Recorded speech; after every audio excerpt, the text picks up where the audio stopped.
Now, we have been, waiting for this episode for a little while now, and we know it's going to air round about Christmas time-ish, towards the end of the year, possibly start of next year. We might have some news though on when the episode is actually going to air. Sue, do you want to reveal that? I'm doing this bit. Oh, Stephen. We've got a bit each. Stephen, I'm sorry. Go ahead. I can exclusively reveal that the long wait for Sherlock will begin again in the late evening of January the 1st.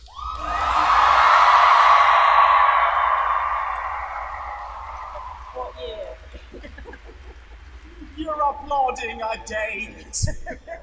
2024. It is a period special, but for all the cosmetic tweaks, is this still very much the show that we've come to know and love? Completely. We said really we wanted to make it. This is the show we would have made if we'd made it. Period. That's really it. It's exactly the same style and humor and everything intact, isn't it? I mean, you said cake and eat it. That is actually when Mark and I are working together. That's what we always say about scripts: is have your cake and eat it, because who the hell wouldn't do that if you could do that with the cake? So this is this is our version of that. Oh, on the date, can I just say also, if anyone's tweeting in America, it will go out on the same day in America. Amazing. Some very excited American fans, presumably, in the audience. So I was meant to say that too, but I forgot America. So. It can happen. Well, that is very exciting that we found out when it's going to air, January 1st, in the US and the UK. But that's not all the news. We've been calling this the untitled Sherlock period Victorian special for the longest time. An unwieldy title. It's slightly unwieldy. It would struggle to fit that in the listings mags. Do we have a title? Yes. We do. Who would like to know what the episode's called? Only if you cheer loud enough. Only if you cheer loud enough. Come on.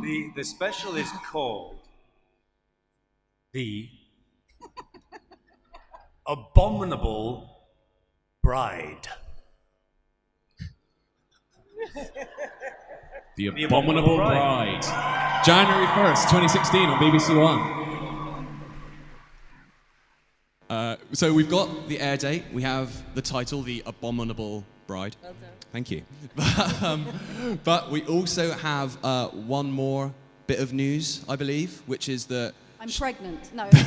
Don't mess with them. Don't mess with them. We have some news related to where people can see this episode, of course, on BBC One, but also elsewhere. And also it'll be on the same day in cinemas, in Picture House and some Odeons, and tickets are going on sale from the 2nd of November.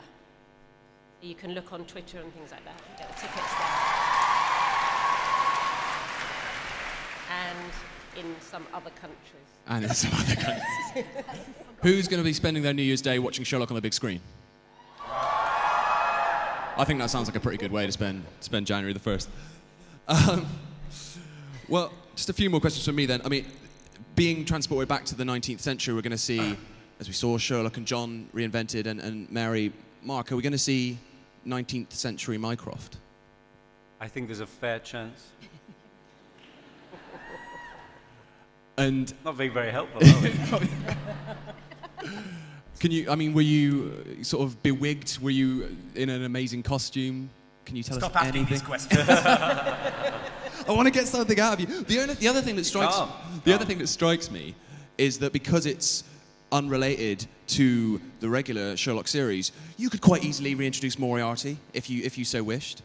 Yes, it's true. We could sort of do anything we like, but we were very keen to make sure we haven't actually gone mad. We just thought it would be the definition of a special, really. It's a huge treat. It's a sort of Christmas treat. So we could do a lot of reintroductions, but we've done a lot of them about 9 times anyway. So probably time to call a halt to that. Well, I mean, you've always obviously given Doyle a modern-day twist in the present-day episodes. How? I mean, what are you drawing on for this? Are you drawing on any particular tales? Can you tell us anything about that? Well, this isn't actually this. It refers to one of the unrecorded adventures, Ricoletti of the Clubfoot and his abominable wife. That was really the starting point, which isn't one of the actual stories. It's one of the stories that Dr. Watson refers to, but it's kind of got elements as usual of lots of them has there, but it's mostly a new story. Yeah, mostly new. Sue, I mean, as we can see, the anticipation here for new Sherlock is enormous.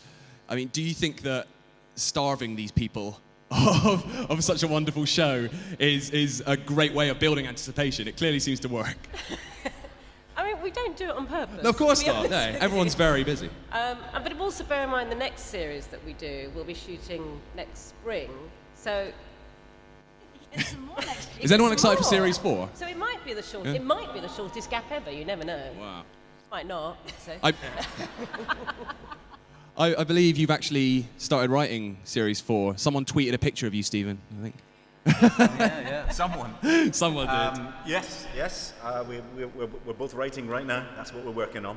Under this table. Yeah. Too busy to It's come feverish here. typing going on. I'm not sure that visual was that great. Just a couple more questions from me, and then we will be throwing it out to you guys to ask questions. There are a couple of mics, I believe, here and here. So if you want to start queuing up, if you want to ask fan questions, now is the time. So think of some good brain teasers. Guys, again, marvelous as the modern series is, this just looks like incredible fun to shoot. Is there any part of you that thinks, oh, we'd love to do one like this again? Not me. It's a nightmare to shoot. Starting writing the new one, I was quite pleased that we were back in our normal world. It was a joy. I remember when we arrived at the read-through and Martin and Benedict got the togs on to do that photograph, and we both thought, why didn't we always do it like this? We finally fixed it. We fixed what was wrong with our show. But then we got that out of our system. So we're doing the next one as a 1940s propaganda film about the Second World War. In black and white against the Nazis. I would love to see a Basil Rathbone style episode where they take on the Nazis in the 1940s. No, we would do that if we could get away with it. It was actually quite refreshing. It's quite refreshing to go back to the show as we know it after that. After a sort of exciting detour, you think this is really, it's kind of all feeds back into it. It was a nice thing to do. But I do feel as sort of you two as huge fans of the Sherlock Holmes things that you kind of exercise quite a lot of your we got it all in. needs in It's that, all in didn't there. you? It's got a lot. All the Strand magazine poured into one 90-minute episode. You promised to keep him safe. You promised. Come, Watson, come. The game is afoot. We've made 10 in the time that Guy Ritchie's made 2. Stop getting on our case.